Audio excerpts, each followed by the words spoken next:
Hi friends, అందరూ ఎలా ఉన్నారు? బాగున్నారా? అందరూ బాగున్నారనుకుంటున్నాను. మరి దేవుని వాగ్దానంతో నేను మీ ముందుకు వచ్చాను. ఈరోజు దేవుని వాగ్దానము సామెతలు 17వ అధ్యాయము 15వ వచనము. దుష్టులు నిర్దోషులని తీర్పు తీర్చువాడు, నీతిమంతులు దోషులని తీర్పు తీర్చువాడు యెహోవాకు హేలు. మరి ఇజ్రాయేలులో దేవుని వాగ్దానం మరి దేవుడు సెలవిస్తున్నాడు, సూటిగా సెలవిస్తున్నాడు. ఎవరంటే నువ్వు కనుక నీ దగ్గరకు వచ్చిన వారు దుష్టులైతే దుష్టులుగా కాకుండా నీతిమంతులు నిర్దోషి అని తీర్పు తీరుస్తున్నావా? తీర్పు తీరుస్తున్నావు నా కుమారుడ, జాగ్రత్త. నీ దగ్గరికి వచ్చారు, నువ్వు న్యాయాన్ని తీర్పు తీర్చాలి.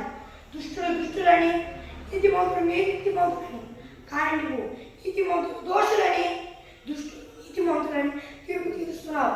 అది తప్పు నా కుమారుడు, నా కుమార్తె అని మరి దేవుడు సెలవిస్తున్నాడు.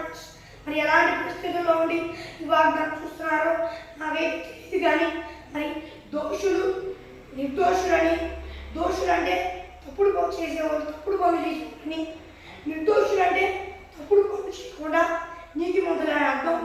మరి పని వాళ్ళేమో మంచోళ్ళని, మంచోళ్ళేమో పని వాళ్ళని చూస్తున్నారు. అందరితో జాగ్రత్త.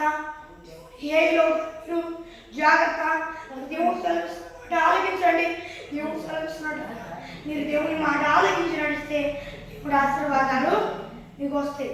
దేవుడి మాట ఆశీర్వదించుకున్నాక అర్థం చేసుకున్నాం. పరలోకమందున దేవా, యేసయ్యని వాగ్దానం ద్వారా సూటిగా స్పష్టంగా ఈ బిడ్డలతో మాట్లాడుతూ వేలాడుకుంటున్నా స్తుతులు స్తోత్రాలు.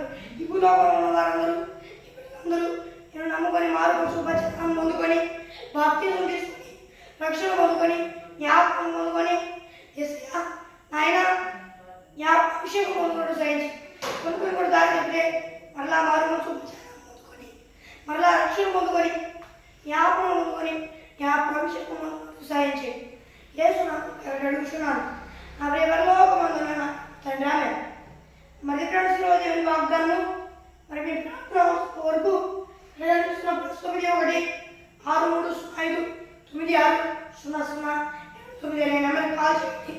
మరి ఒకసారి ఇంగ్లీష్లో చెప్తాను. +91 6305 9600 అది నెంబర్కి కాల్ చేయండి. మరి ఒక దేవుని వాగ్దానం మరి దేవుని కృపాసనం తోడై నడిపించుకున్నారా? Praise lord.